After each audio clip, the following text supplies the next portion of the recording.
open your Bibles to Luke chapter 8, verses 26 to 39. I'm not going to open my Bibles this week. I'm going to open my notes because I've printed it out in nice big font so I can read it and pretend like I'm not reading it. Yeah. Are you there? Luke's in your New Testament. It's the third book. Matthew, Mark, and then Luke. When I was a junior higher, I remembered it as Matthew barfed and puked. Oh. It rhymes. It's, sometimes if you need to remember something, sometimes the more ridiculous and absurd, the more it sticks in your brain.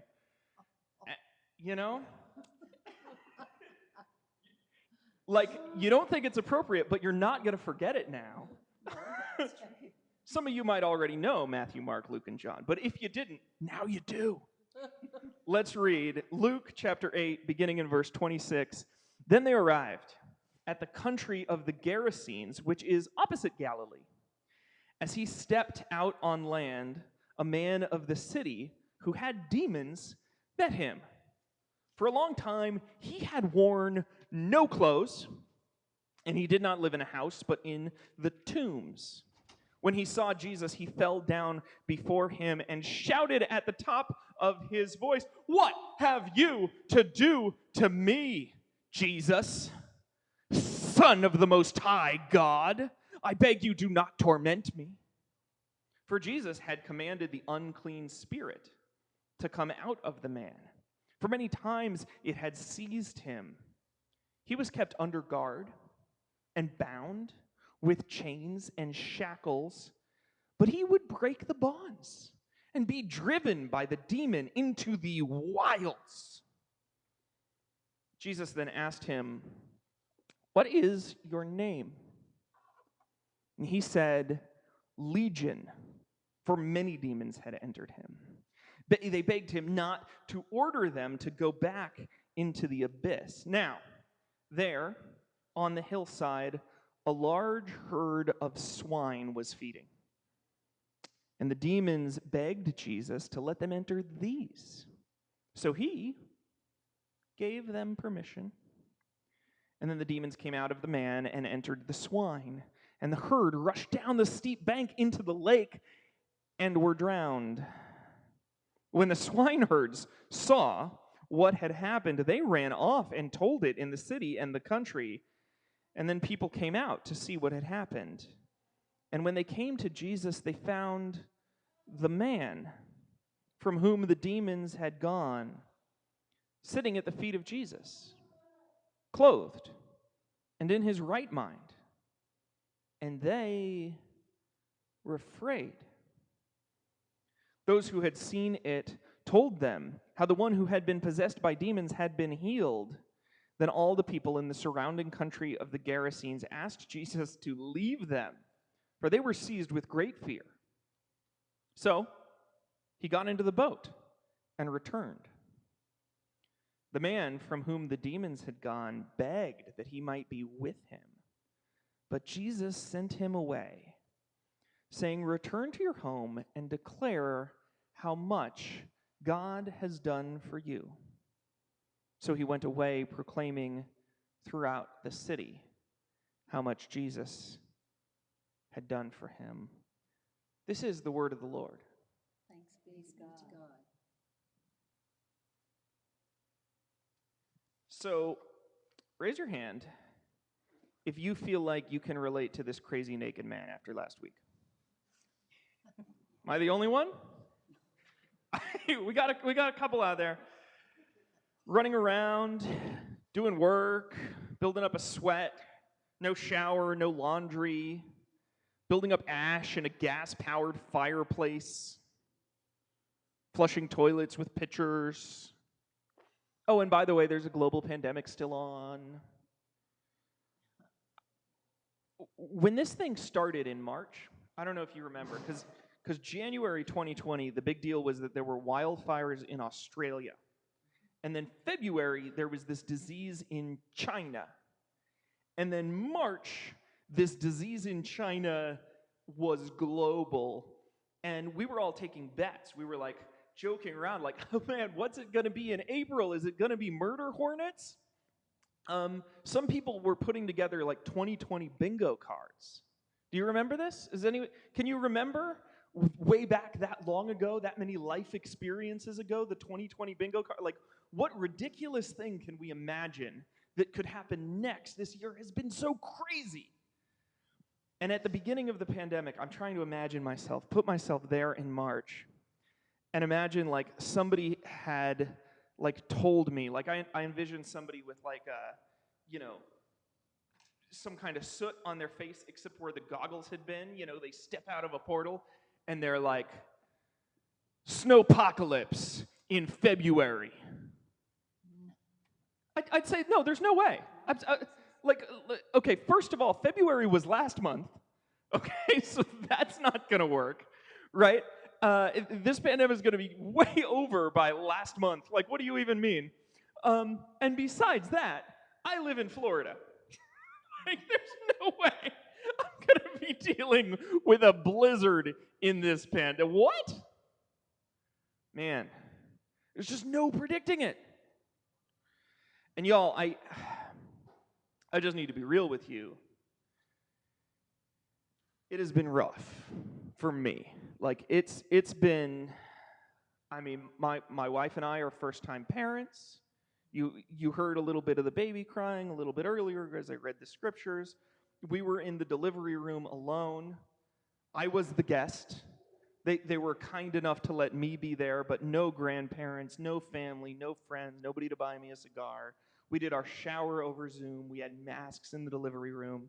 Like, it's just not what I envisioned for the birth of my first child. And then there have been no babysitters, right? Like, we've been all on our own since then. And that on top of this incredible challenge to like shepherd a church through a pandemic, right? Which really means in a lot of ways to reinvent a church, right? Like to find a whole new way to do worship. And then in the middle of that, in the middle of both of those things, we survived an interview process and a cross-country move, and our car broke down, totaled during the move, right? That was last month's problem. That was January problem. We're down to one car now, but we can't afford to buy a new second car, because we bought a home in the middle of all this. First-time home buyers bought the home sight unseen. It's a fixer, all right? So you can get some shaky there. Our appliances don't work. Been getting them fixed one by one. I was almost done with the dishwasher when I realized we had no water because our pipes were frozen. And they burst. They burst yesterday. It's cool. It's cool. We fixed it. But man, and by the way, now I have a new church, which means a new reinvention. I'm excited to be here, but to be cold with a baby, without water or firewood, wondering how much worse it can get. Like, I think it is important as a pastor that I be vulnerable with you. I am not okay. Like, no amount of too blessed to be stressed is fixing this. I am stressed and depressed and a big mess. Like, that is my situation, and I think it's important to model that. Not to pretend to put on a strong face. I did get to wash this morning. You're welcome. But still, like, the realness, this is what the Christian life looks like at some time. It happens to pastors too. And I don't say all this about how I'm doing so that you will feel sorry for me, or so that I can like win the suffering Olympics. Because actually, what I want to communicate is that I know many of you are feeling the same sorts of things, and some of you worse. Some of you in this congregation have become ill with COVID. I mean, no one in our family has done that. Some of you have lost jobs and lost loved ones. Some of you have been in and out of surgeries. And some of you have been through this entire pandemic and the lockdowns, and you don't know how to use Netflix. And what do you even do? Like, what? There is no coping strategy at that point. I do not know how you manage. And so, because of that, because I know that we are all dealing with, not only are we dealing with like this storm together, but we're also dealing with all of these little individual battles in our lives. My intention this morning is to speak hope. To speak hope into that struggle. And more than that, as I shine a light in a dark time, I want to speak the kind of hope that has been helpful to me. Because I don't go for like the platitude hope, right? The kind of hope I don't want to give you is the kind of hope that says it's going to be okay because Jesus is going to kiss your boo-boos and make them all better, right? Even though that is true, that doesn't work for me when I'm in the mud, right? The statement of like, it's okay because you're going to get pie in the sky in the sweet by and by when you die, like I am not dead. And that actually matters, right? Like after last week, that's an accomplishment. I did that on purpose, the not dead thing. So your good news for me should not be good news that occurs when I'm dead. when I have put so much towards being alive. And instead what works is hope that appreciates how strong you are and how hard that what you have gone through is and what you are going through and not something that just says it's fine because it's not fine. It's not. Nothing about this is fine. And yet, as Christians, we have hope. We have obnoxious, audacious hope in the face of all this. And I think that kind of hope can come from a passage like this. I think that kind of useful, practical, right now hope comes from a passage like this one, which we call the Gerasene demoniac in scholarly circles. Look at the end of it. I'm going to read it to you. The man from whom the demons had gone begged that he might be with him. Him in this context is Jesus. But Jesus sent him away, saying, "Return to your home and declare how much God has done for you." I mean, there's a part of me that feels like that's uncaring of Jesus, right? Like, how do you send a hurting person away? But he sends him away and he says, "Declare how much God has done for you." So the man went away proclaiming throughout the city how much Jesus had done for him. The same passage, a parallel passage in Mark, clarifies that the people in the town were amazed to hear the words that the man communicated. So this guy, this demon-possessed man, he has been through an ordeal. I mean, if you think it was drama to be in the town where this guy's running around, this guy was in the body where this guy is running around. He's been through it all. And Jesus, hey, good news, Jesus offers healing. Okay? Which is like, Hudson and Tanner are going to be happy to hear that in the Sunday school room, right? Jesus offers healing when you've been through bad things. Okay, good. For the rest of us grown-ups, we need a little more than that. And look at how deep the Bible goes with it. The man says, "Okay, so now, can I please just be safe from now on?" Right? Like, I'm the patient, you're the doctor. Can I just stick close to you in case I have another flare-up, please? Can I just keep being the patient? And by the way, the people in this town are mad. Can I get away from them and just escape into like this kind of life? And Jesus says, "No, you don't get it." He says to this man, "You're not the patient anymore. You're not broken. I healed you. You're a missionary. Go teach the good news." Jesus says, it's not that all your suffering up to this point has been meaningless and you just get to be happy that it's past. It's that all your suffering up to this point is going to be used by me for the greater good.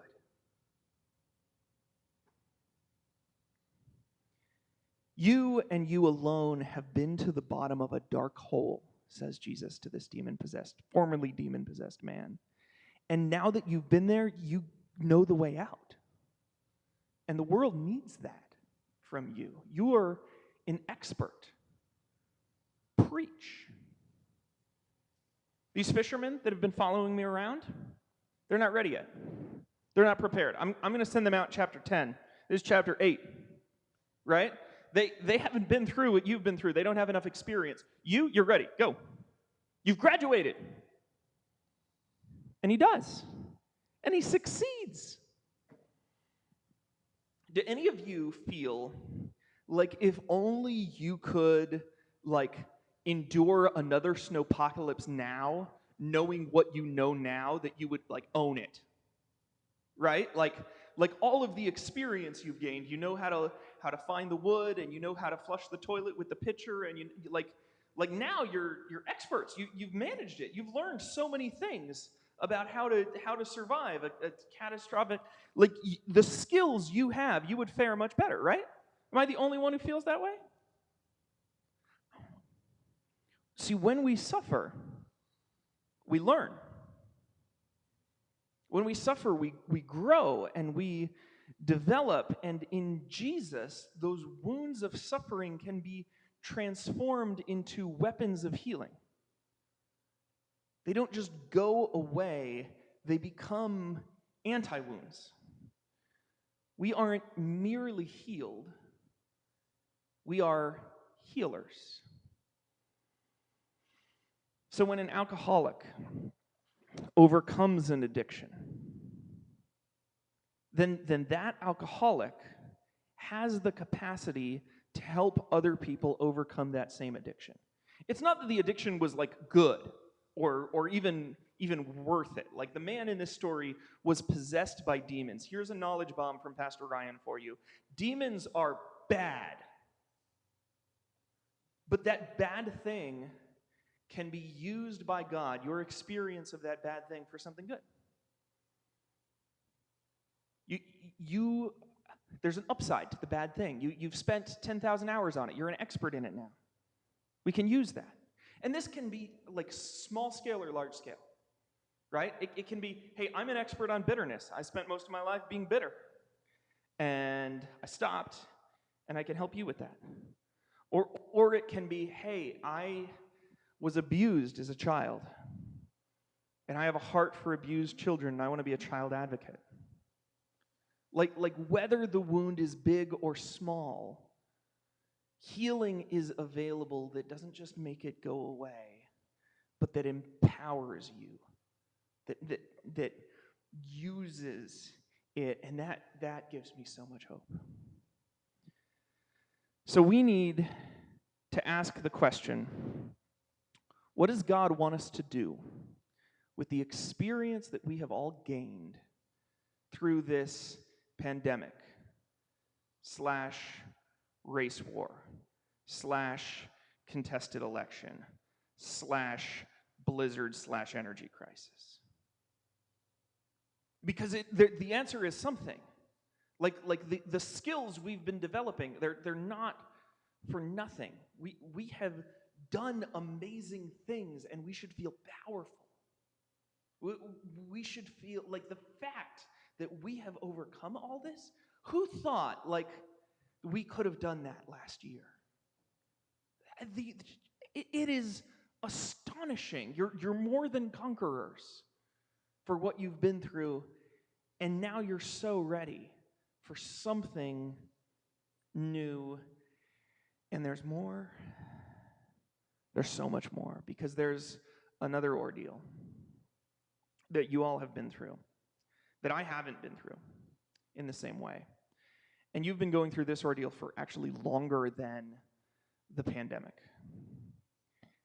And that is the ordeal of a suffering and shrinking church. And there's experience in that. And I know know you like your church. I know you do, and I know you do a lot with a little. But I also know that the littleness of you is acutely felt. And there's legitimate pain and suffering there, and I don't think admitting that pain and suffering is like a failure of loyalty to this church, right?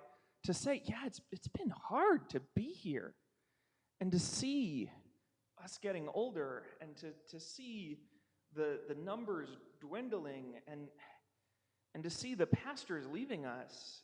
It's been hard. Now, I spoke to many of you on the phone this week. I didn't get to all of you. I wish I had.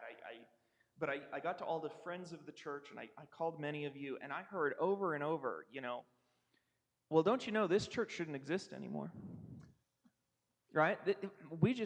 This little church, we should have failed a long time ago, but we're still here. And I want to be pastoral in those moments, but I also want to shout, for what? Right? You should be asking, why are you still here? What is it for? Because you're not still here just to be here. Your purpose isn't to exist for the sake of existing. There's a mission to fulfill. And God has prepared you through this difficulty. So it would be one thing. It would be one kind of healing, pastoral healing, as I try to emulate the healing ministry of Christ. It would be one thing for me to say that as a pastor, I'm here, and I'm installed, and I'm bringing a wife who teaches kids, and a baby daughter who's going to spend a long time growing up, and I'm obsessed with Austin, and I just love this area. We've got a history here, and I plan to be here for a while, and besides all that, I can actually preach a decent sermon that, like, you're okay with, right? That, like, says things that you're ready to hear, and one of the most common compliments I hear that I've heard in the last month has been that I don't read off the script. People really like that about me. Okay, so that's one kind of healing. And in a lot of ways, like, that's the kind of healing that a lot of us want at St. John's. We want, like, oh boy, can somebody just come in and not hurt us for a while, right? Because we've been through so much. And that's one level of healing, and I do think that I can offer that, but I don't think that's enough. I think that if that's what I were bringing to you, that in a world as challenging as this world has proven to be this year, you would need more. And it's another thing entirely. It's a totally different level of healing if this new pastor knows the way out of the desert and can lead us there. And so that's what I want to do. That's what I aspire to do with Lent. I have 6 weeks, counting this week, to share my vision, illuminated by Scripture, for this church, because I believe that God has given me a vision for what St. John's Presbytherian Church could look like. And I want to cast it.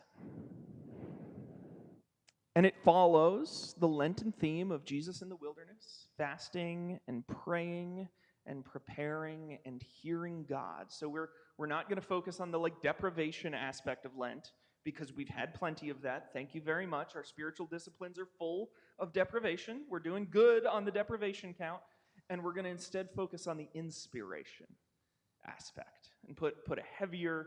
We'll talk about fasting in video series, but the focus is going to be on the light.